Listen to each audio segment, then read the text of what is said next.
Okay, welcome back to our channel. Ito muli sa RP Max Vlog. Sa Miguel Love shoutout po sa ating lahat guys, mga kaibigan, mga kapatid, mga kalingap.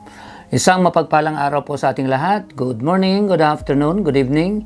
Saan man po tayong sulok sa mundong ito, naway na sa mabuting kalagayan po ang lahat guys sa mga panahong ito. Okay? So Miguel Love shoutout din po sa ating ama ng kalingap, Kuya Val Santos Matubang, Kalingap Rob, and Atid na Vlogs.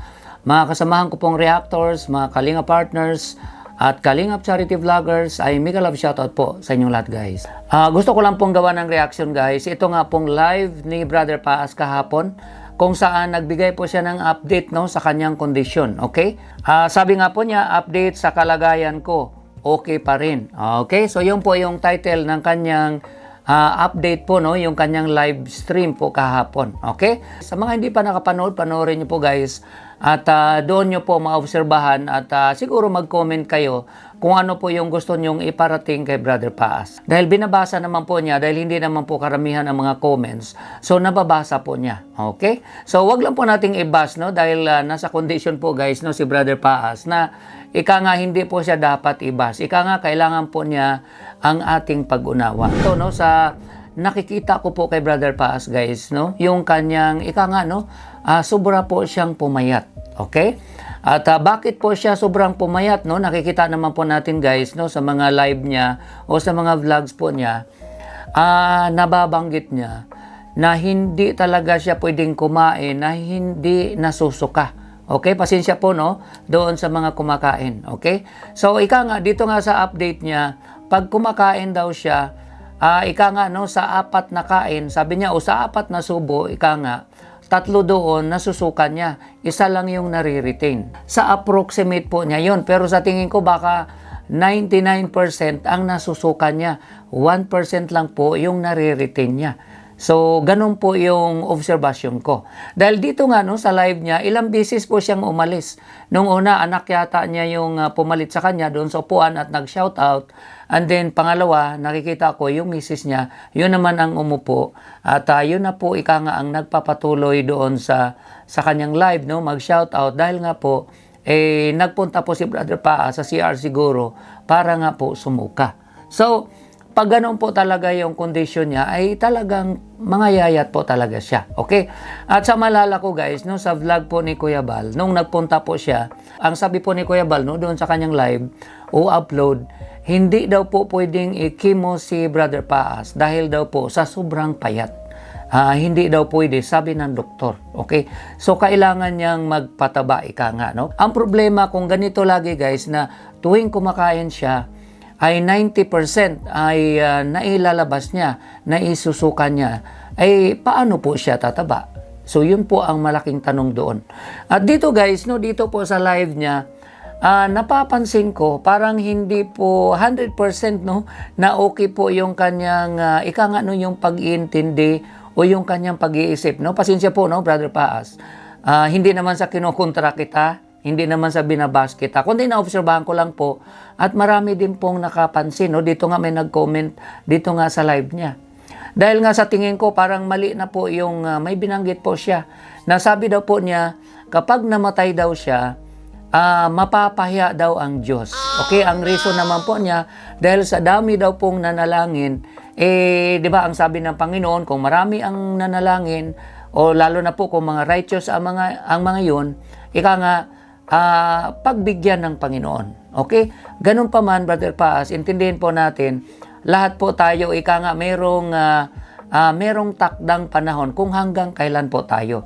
So kahit libo-libo pa yung manalangin sa atin, kung talagang panahon na po natin, ay wala po tayong magagawa. Ika nga, sabi nga ng Panginoon, His will be done on earth as it is in heaven. So yun po ang alam natin at alam ko, alam mo po yun. Okay? Pero nagulat lang po ako doon sa binanggit niya guys na mapahiya ang Panginoon pag siya ay namatay. Okay? So, kaya nga po, isang nakikita ko yung reason na sa tingin ko, itong si Brother Paas, baka kailangan ng magpa-confine. Okay? At yun nga po ang pakiusap din po ng mga nag-comment doon sa live niya. Dahil nga sabi nga nung isang nag-comment, mali-mali na po yung sinasabi mo, Brother Paas. Yun nga po yung binanggit ko, no? Isa din po yun sa binanggit niya. Siguro guys, no, ito sa tingin ko lang, no, I'm not sure, no, kung mali yung analysis ko, pero sa tingin ko lang, hindi kaya dahil nagkulang na po yung nutrient na ika nga na pumapasok sa katawan niya o sa utak niya. Di kaya ika nga hindi na 100% ang kanyang pag-iisip. Hindi kaya posible? So, maaring posible, no? At ito nga, no, nabanggit nga po sa akin ni Mrs. kasi sa nabanggit ko nga po, nurse din ito si Mrs. At sabi nga po niya, sa condition talaga ni Brother Paz, hindi man siya doktor, no, pero siyempre may mga opinion po ang mga nurse based din sa kanilang experience, no? Sabi niya sa condition po ni Brother Paz, kailangan niya talagang magpa-confine kasi ang mahalaga po doon, yung naka-dextrose po siya.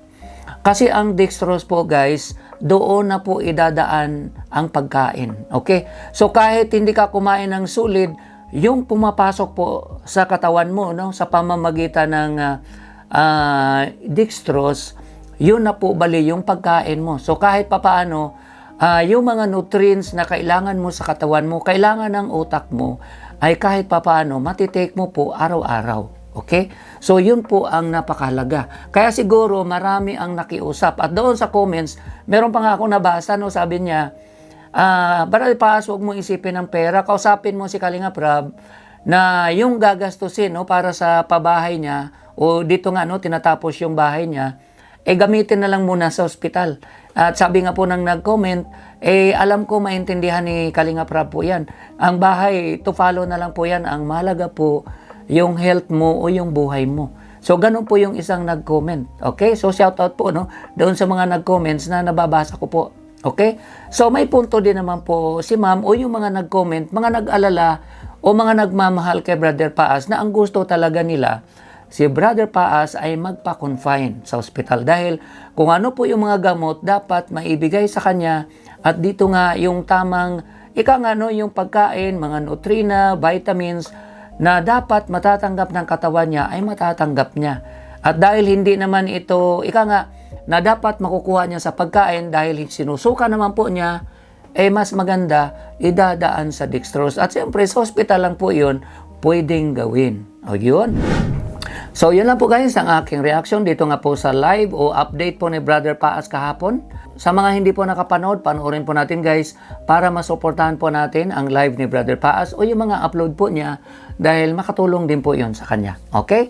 So maraming salamat po sa inyong lahat, sa inyong pag-comments, pag-likes, pag-share, sa pag-suporta niyo po guys sa aming mga video upload, sa aming mga live ay maraming salamat.